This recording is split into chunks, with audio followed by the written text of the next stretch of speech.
জেনে নিন সহবাসে পুরুষের স্থায়িত্ব কত মিনিট হলে মেয়েরা সুখ পায়। আশা করি সবাই ভালো আছেন। আজ আপনাদের মাঝে আবারও হাজির হলাম। আজ আপনাদের জানাবো সহবাসে পুরুষের স্থায়িত্ব কত মিনিট হওয়া দরকার। এই ভিডিওটি শুধুমাত্র শিক্ষণীয় ও স্বাস্থ্য সচেতনতার উদ্দেশ্যে তৈরি করা হয়েছে।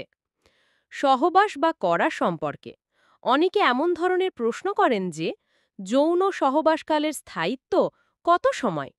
প্রকৃতপক্ষে সহবাসের বা সেক্স স্থায়িত্বের ধরাবাঁধা কোনো নিয়ম নাই। এই বিষয়ে বিভিন্ন গবেষণা থেকে বিভিন্ন ধরনের ধারণা পাওয়া গেছে। গবেষণায় প্রমাণিত যৌন মিলনে পুরুষের স্থায়িত্ব গড়ে ৫ থেকে ৭ মিনিট হলে নারীরা বেশি সুখ অনুভব করে। তবে শুধু সময়ই যথেষ্ট নয়। আসল আনন্দ নির্ভর করে ভালোবাসা, যত্ন আর মানসিক প্রস্তুতির ওপর।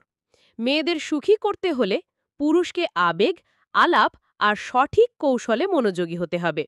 তাই স্থায়িত্বের পাশাপাশি বোঝাপড়া ও রোম্যান্টিক পরিবেশ তৈরি করাই দাম্পত্য জীবনে প্রকৃত সুখের রহস্য।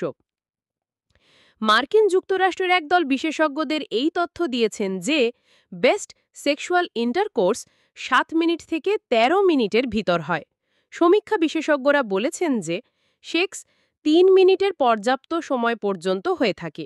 এই গবেষণা করা হয়েছিল পেনিট্রেটিভ সেক্সের ক্ষেত্রে আদর্শ সময় কি এটা নির্ণয় করার জন্য।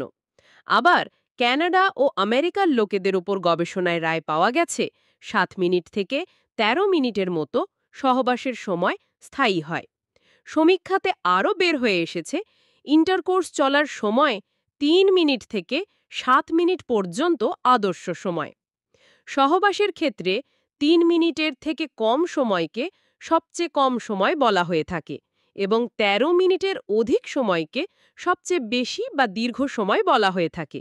তবে শান্ত স্বভাবের দম্পতির ক্ষেত্রে স্বাস্থ্যকর সহবাস দীর্ঘ সময় ধরেই চলা উচিত।